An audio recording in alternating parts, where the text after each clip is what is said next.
It's painful. Like, it's a painful one, man. The crazy hard part about what is it doesn't mean it doesn't hurt. It doesn't mean that you don't hurt. Like, we don't get a free pass. We don't get a free pass from the pain. We just get to be with what is. And somehow, amidst that pain, we find power that we didn't have before. And it hurts. And life shifts for all of us on this place. And when you start to see the power of being real, when you see the power of the code, when you start to live in the power of the code, you start to live in a game that creates a radical shift in your own life. It allows you to be in a place to actually expand the pain of another person, but to expand the pain for them how? In a way that matters. In a way that matters. You're willing to take people to that place because you actually give a shit about their success. When you're saying we're expanding the pain and the pain is the leverage, is that leverage always going back to body being balanced in business? Is that kind of what we're listening for, if you will, to keep it easier? Or the cascade effect of consequence. Cascade effect of consequences. See, we are integral four-dimensional beings, which means I don't give a shit what area your primary problem is in. Doesn't matter. I can prove to you a logical and emotional direct connection of how this shit here is blowing this shit up over here. But most people cannot see that connection. So not only do they sedate the pain of the problem, but then they isolate it in a compartmentalized Tupperware, believing that it is not having an effect on this. So the original question is, the leverage or the pain is always going to go back to one of those issues. It just trickles all over, it shits all over. Doesn't matter which one I start into. If we're having a conversation and the product I'm offering you, the service I'm offering you, happens to be in business, I can expand the pain based upon the consequences in the past of these other three areas. I can take that pain into the future based upon not only the area we started the conversation on, but also across the other three. So when you start to do this, it's not just we take a problem or challenge and we make it 2 times bigger. We now make it 100 times bigger because it's exponential. It's not just going here, it's going here and here. And all we're bringing it down to when we're saying, here's this trigger point, this thing that's going on in here, and look at how big the fucking shit has been in the past, and look how big the shit's going to be in the future, and look where you are. Can you see this fucking issue is a lot bigger than you want to believe it is? And dude, you can do it on anything. Second homes, primary homes, buying a house, renting a house, kids, raising your children, real estate, being a realtor, working at RE/MAX, not working for me, doing your countertops over here or not with me, not having the kitchen that matters. Are you kidding me? One of the houses we were looking at, fucking awesome house. Kitchen, bullshit. My wife's like, nah, fuck it. Who in the hell has a little fucking window with a little bar stool? That house is bullshit. They redid the whole fucking house except the wrong piece. They knocked that wall out, knocked wall out, blah, blah, blah, blah, blah. Me, I was like, dude, look at the view. This shit's awesome. Look at all this shit. To my wife, immediately, I don't give a fuck about anything. 3-car garage, nothing. Fuck it. Bad kitchen, I'm out. Now, if I tell my wife, fuck off, we're buying a house, can you cascade affect me? Yeah. Can you show how I'm not getting laid because I got a cheap ass and I got the wrong kitchen? Now all of a sudden I got a big fucking problem on my hands, and it's a lot bigger than $10,000 kitchen.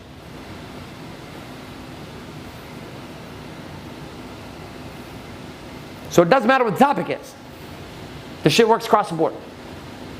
When we move from expand the pain, past, future, present, we bring it back to the present, and we move into the next step. Can you repeat those questions again? How the questions you use for past, present, future? So I'll typically go back just a couple years. I don't go back like a long time. Sometimes I'll just go back a couple months.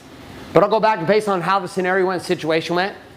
Just move them back. Hey, will you go out and tell Greg, like, we're not in a place to have him come in right now, but if he wants to come back in like an hour, cool. What are the consequences? What was it? So as I look back over the past, I'm saying, okay, well listen, what has been the cost? Here's how the painful reality is for you right now. My question for you is, what's been the cost the last 2 years? What's been the cost for you? You've been trying to look for this house over and over and over again. You can't get the house that you want. What's the cost? I'm going to tell you right now, it's like stressing my wife out. Stressing her the fuck out. And that stress Caesar leads to me. And that stress inevitably cascades into all this other shit. So because I'm not dealing with this, look at all the consequence. So I help them clearly see that. What's been the cost? And then I'll say, what will be the inevitable future if nothing changes? Nothing changes, and you keep playing the game the same way, where are you going to be? John and I were on the phone, 6 o'clock in the morning, 2 weeks ago, on my cell phone, sitting in the car outside my office, having this exact conversation. And I was saying, dude, what's been the cost? And I'm saying, where the fuck is it going to go, dude? Where are you going to be in like 2-3 years, honestly? And you're like, fucking in the grave. I was like, okay, well, let's fucking live.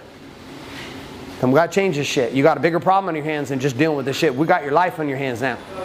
Now it's like live or die. Make sense? Okay. So as we work this conversation around, we're going to teach expand the pain to our brothers, right next to each other, teach expand the pain, and then we're going to shift from expand the pain into something bigger, which we're going to talk about how do we release it and ultimately close. So those will be our last 2 steps on this, and then we'll be done. So move to your brother right here, expand the pain, and leverage. We're going to share this one again, minute and a half, turn to the same person you were teaching. Here we go. Here we go. Step 4. Release the pain. Can I just throw out a quick question on the Sure. last? Like, Yeah. and I guess I experienced this in my own life, and I mean, I see other people as well. But I mean, there's a point where it's just fucking pain, and there's no fucking way out. It's like, you can skip all this shit, and I don't even know if somebody put it on the table, if you're just fucking duck it out and say nothing hurts. I don't know, what do you do with that? If somebody, everybody's going to be in a different place. Like some people, this entire model from communicate message to where we'll be here at step 5 or step 6 is like all happens within 5 minutes. And these are people who are they're the heavy fruit on a tree that are just like, fuck it, I can't do this anymore, I'm out. Like I'm in, but I'm out. Like I have been hurting or I have been experiencing this problem for so fucking long. Like I am beyond, I surrender. If you can help me get there, I am fucking in. And like if this doesn't work out, fuck it, I'm out. No bullshit. So some people do come to you, and some contracts, some businesses, even like when you're doing business to business, some businesses are at that place. They're like, this is our final shot. Like you either fucking help us turn this bitch around or we are going under. So this is our last shot. We're hoping we can put some shit together. We don't need to be saved, but we are kind of fucked here if we can't turn this around. So yeah, we're there. Like this is our final shot. We're going for the end zone or we're fucking done. Back's against the wall. We've got no other choice. And so people will reach you in that place. And so a lot of this, you're filtering all of this based upon how fast people move through it. You got some people that are like, what are you doing? Like, I'm ready, here's a card. Like, I fucking don't care. Let's go. Because like the shit I'm in is fucking horrible. I cannot go back there. Even if this shit don't work at all. At least I'm going to make pretend for a minute with. Because like this is fucking horrible. I hate my body so bad. I can't do this shit anymore. I'm too tired. I don't give a fuck how much it is. I'm in. My kids and raising my children is such a goddamn nightmare. I can't do this anymore. I'm going to kill my kids or you're going to help us turn this around. Because like I'm at a point, I can't fucking deal with my kids anymore. I am starting to wonder if I'm even sane because I'm having thoughts of literally like beating the shit out of my children. And I don't know how to deal with it. So you either step into my world as a mentor and you help us figure this shit out, or dude, I'm going to have to, like, I'm not fucking kidding you. Like I'm going to leave her with the kids and I'm out. And this shit happens every day. So yeah, there are people, but some people are so sedated, guess what you have to do? You have to get them off the drip. And some topics are way more serious than others. And so they'll be like way more emotional. And some shit's way less emotional. Right? Some things are way less emotional. And some things we buy completely based on pleasure. So I may come through this, I may not find pain here. So there's like no pain to expand. Like I'm coming in, I'm going, how about that, dude? And you're like, I'm like, huh? You like that? Is that a little? I saw you scratch right there. That hurt? You're like, no. Nah, that's not even a scratch, dude. That was, I drew a marker on my leg on accident this morning. Oh, well, let me expand that bitch for you then, huh? How about that? How about that? You ready to buy, motherfucker? Let's go. You're like, why are you massaging my fucking knee? What's wrong with you? You're like, so are you in, yes or no? You're like, dude, I don't know what the fuck I would be in for anything. Like, thanks for the massage. Do I need to tip you? Like, I'm not sure what happened down there. So we will get to a place where sometimes people don't have that pain, or they're so sedated they don't think they have the pain. And so then we have to do a complete reversal. You have to reverse it if you can't find it. And you come back to exactly what I did with Red. She's like, well, sounds like everything's good. No problems here. To buy coaching for me, and then I was like, fuck, this call's going the wrong way. And then I gave money to you, so like we both leveled up our game. Good job, bro. And your beard got longer. And my beard. But when you get to a place in the game here where you cannot find the trigger to move to desire, then you've got to take a different approach to desire. And that becomes what? It's like, well, I guess everything's good. So I'm not sure why we're talking. And at that point, you're going to get one or two responses. They're going to be like, yeah, you're right. You're like, cool, good luck. Or you're going to have people be like, well, you know, dude, I mean, and you're like, huh? Oh, you had a little secret drip plugged into the back of your leg, you little fucker. Pull that shit out. Okay, dude, okay. It's really just like over here. I think I did it with Blake, too. It was with Blake, because Blake said, well, like things are good, I think. I'll wait on call. No one's there. Oh, wait, no, it wasn't with you. No, that was Adrian. What was? I didn't know what was. Jesse. It was Jesse Ewell. Yeah, I had a guy that sat on hold at Fucking hour and a half. 2 o'clock in the morning. He sat on hold for 2 hours on the voicemail. He called into one of our call services on accident because our infusion soft got wrong, and he sat there for 2 hours at 2 in the morning. He thought it was a test. He's like, this is a fucking test. These fuckers are testing me. I'm fucking getting to Warrior Week. I'll sit here all goddamn night. Like at the end of 2 hours, like, welcome! Yeah. Congratulations, you're in. He was. Like, it was so funny. He messaged us. We were like, how long were you on there? I was on there for 2 fucking hours. Obviously, my seduction worked. Because he's sitting in the game and his pain was so intense, he's like, I can't fucking not be in this shit. I'm going to say here, this is a test. Look at the reframe in his own brain. I got to have this shit. Desire, reframe, complete insanity, 2 in the morning call, sit for 2 hours. So this place right here, though, when we go to leverage, you've got to do takeaway. Takeaway. Which is, I guess everything's good. Looks like you're going to be just fine with the Walmart countertops. It's not my marriage. It sounds like you're good, though. Sounds like things are going to work out nice for you. Sounds like you got the answers for yourself. I was sitting there with my wife, and I was doing this constantly, because I would go here, say, tell me to watch it. I'd go here, try to go here. She wouldn't let me. She wouldn't give me the leverage. She wouldn't give me the leverage. She wouldn't give me the leverage. So I was like, cool. Sounds like you got your answers then. And she would be like, well, you know, but what are you thinking? So she would keep coming down the ragged, and then I would try to go leverage, and she wouldn't give it to me, and then I'd be like, well, yeah. And what are you going to do about that? Sounds like you have it all figured out. And then she would come back to the little ego morphine drip, and then she'd swing back around again to the trigger, and I'd be like, are you ready to actually like give me control yet? Because I'm going to leverage you down to the hole if we need to go there. Are you ready? Nope. Okay, cool. No worries. And she never let go. So I just keep letting there. And this conversation will just keep going until she what? Unplugs from the drip and gives me access. Do you think they're trying to control the conversation? Women? Anybody? Regardless of who it is, like they're trying to not give up any control of that conversation. So some people once do. You go there and say, okay, well, we're good, and then they're like, oh fuck, wait a minute. Yep. And then they realize they have to let go, or this ain't gonna happen. It's in negotiation. Dude, I do this in business deals, contracts with real estate, everything.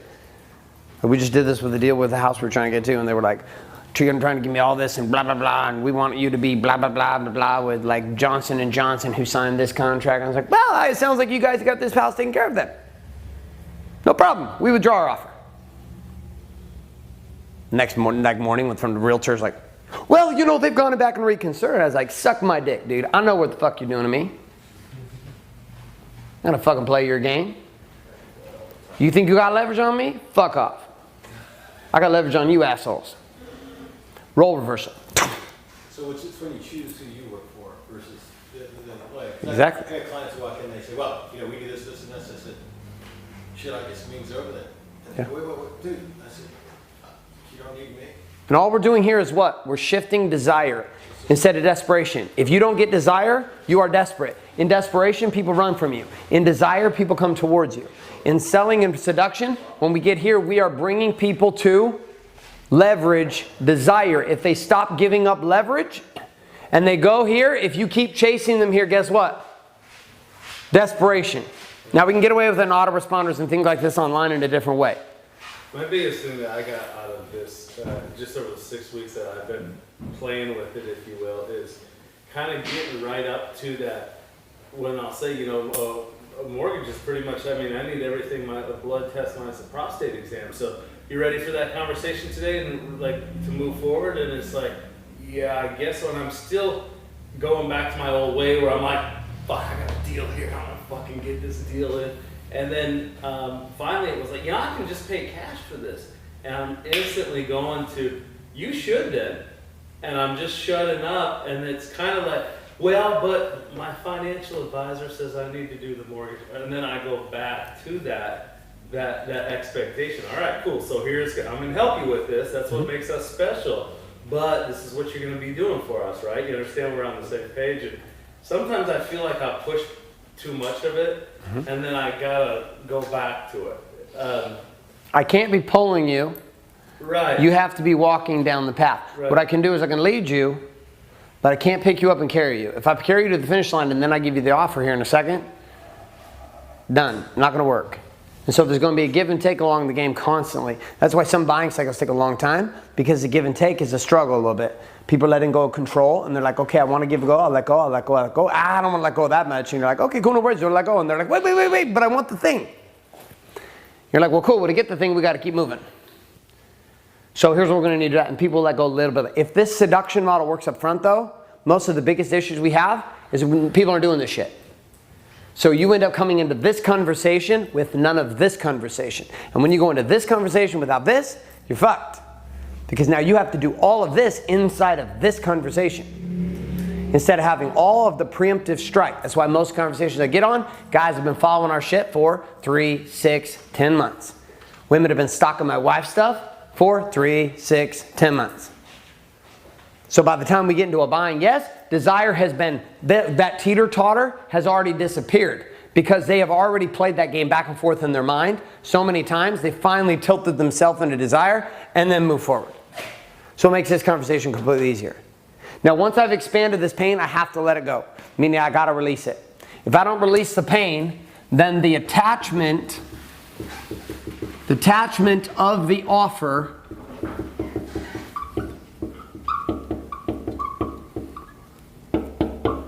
will link itself to the pain. If I make the offer while they're still in pain, they're going to link up and associate inside their own mind and their heart the shit that I'm saying and what I'm offering is painful. And subconsciously, they won't get it. But they will want to say yes, but there will be something in them that's saying no, because their mind thinks that they're just stepping into more what? More fucking pain. So they'll want to say yes, but inside there'll be this weird mix, and so it will create all this weird buyer's remorse. Okay, we're in. Okay, we're not. And so we've got to release it on purpose and intentionally. We get them to this big, huge pain, and then we say, okay. Let's relax for a second. Greg, what might be possible? Let's imagine for a second. Let's just clear all this off. Let's imagine for a second that we could solve all this shit. And that you could get realer than you've ever been before.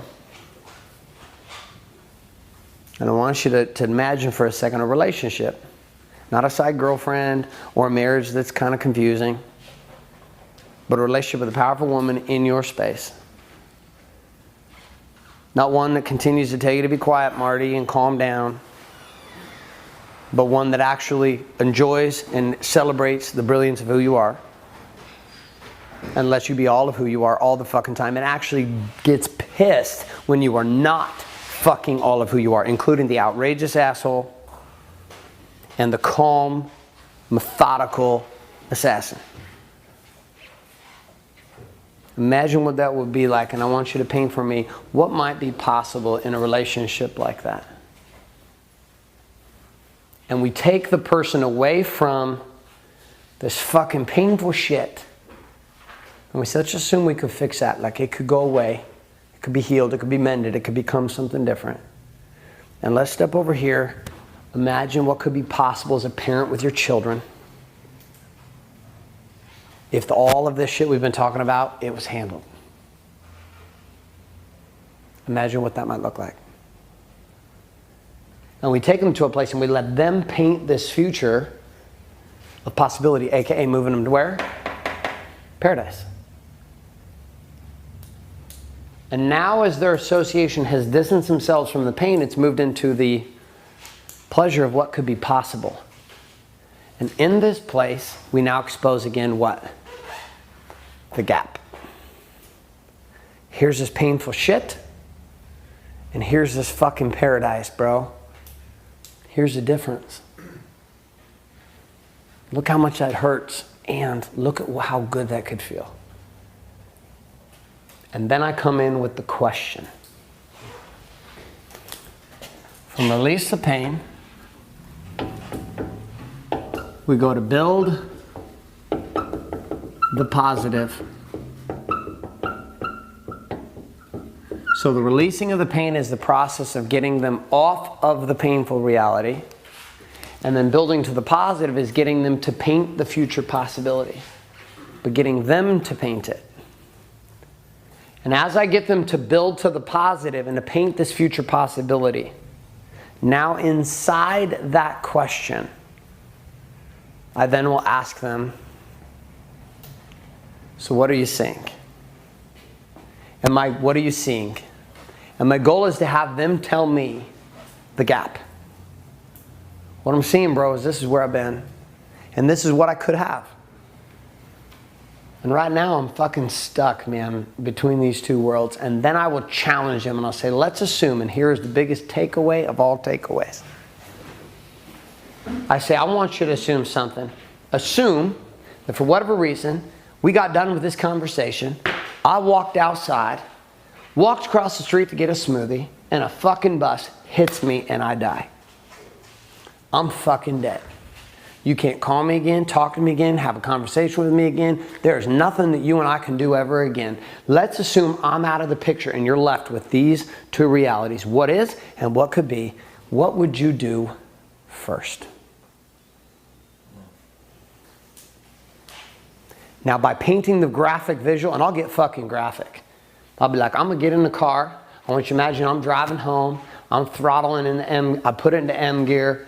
I'm rallying around 120 miles an hour. I take a corner, but I take it too fast. And I go right off the fucking cliff. And I smash down on the rocks right over here at Serrano Beach. Like, I'm dead. I call my wife, I'm fucking dead. You can't text me, you can't Facebook me. You're gonna see my Facebook page load up with, holy fuck, he's dead. The funeral's gonna start to be announced 2 weeks from now, but guess what? Just because I'm dead, guess what you still have? You still have this problem. And you have this new possibility.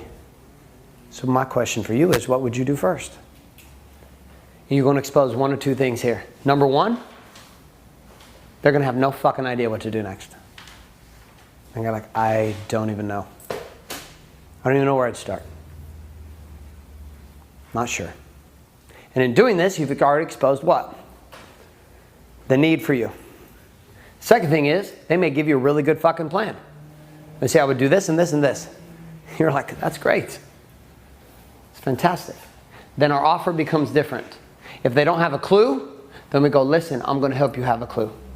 That becomes our next direction. If they have a clue, then our offer becomes acceleration of that result with less suffering, less stress, and less pain.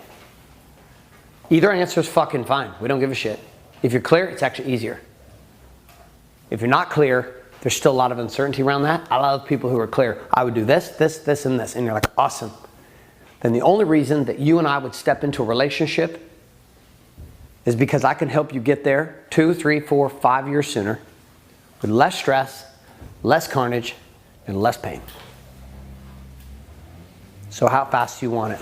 3 years or 6 months? On the other side, it's like, awesome. The option is never or with me. So once they've painted that and I've taken either one of the paths, then I will step into a conversation that shifts the whole thing. And I'll say, so let me ask you this. Why is it a must for you to do this now? Tell me, why is it a must for you to have this result now? Today. You could wait 6 months. You could wait a year. You could wait 3 years. You could wait 5 years. You've already waited like 4 years. What if you just wait? Tell me why it is a must for you now. If they say it's not, I say, awesome. We're not a fit. Because I can only work with people who are ready to go now. Doesn't mean I don't love you. Doesn't mean I don't care about you. Just means right now, obviously, I can't add value to your life because you're wanting to do this next year. So, jump back on my list. I got some cool shit coming out, some cool rap videos we let out every month. We're going to let you hear about this from our mortgage company. And maybe next year. 9 out of 10 times, if you've done this correctly, guess what they say? They now tell you why they must move forward when? Now. Then we go to the final question. Once we build a positive. Step 6 is make the offer.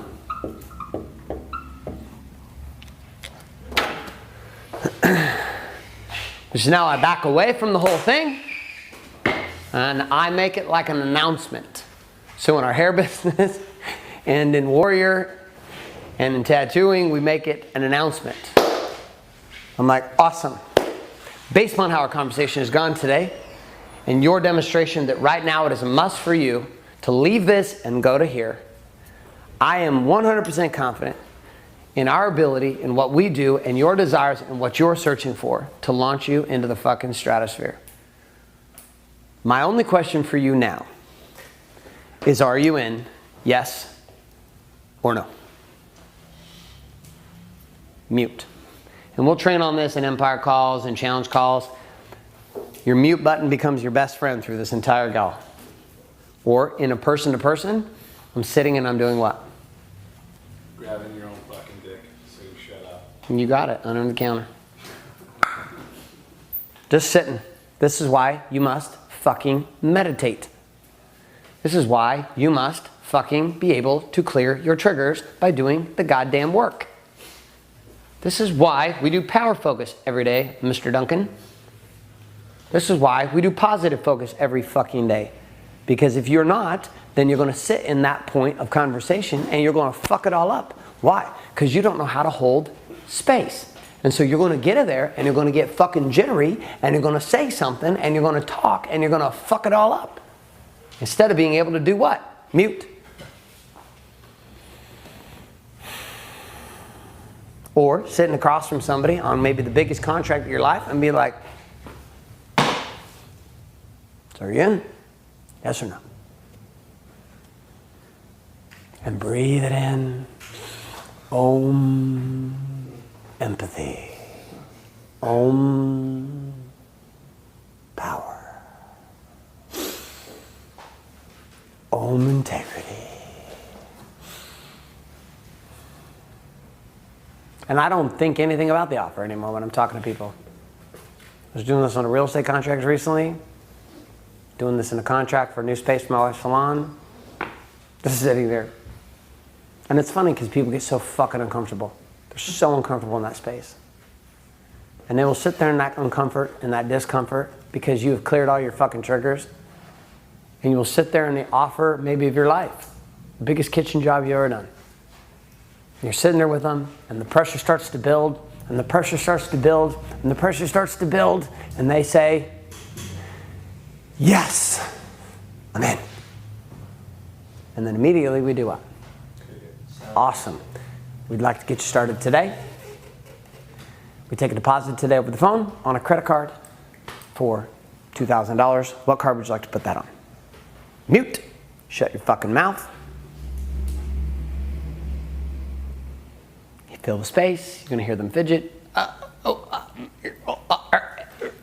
As their mind, it's fucking impossible to get out of it because the mind has said yes so many goddamn times. At this point, you have huge momentum on this person moving forward. Now, if it's not a credit card that you can take out and it's a contract, you do the same thing with a contract. You take it in that situation, and I do it virtually. I'm like, awesome, I'm about to email this contract. I just sent it to you. Pull up your email for me real quick. Awesome, it's a DocuSign. You see it right there in front of you? Fantastic. I need you to click here, and click here to sign, and it'll instantly return it to me, and I'm going to send you wire instructions. What bank are you with right now? I'm with this bank. Okay, cool, awesome. I just sent you the wire instructions. You see those? Cool. Okay, I need you to get on the phone and call your bank right now and schedule the wire. And I used to think this was bullshit.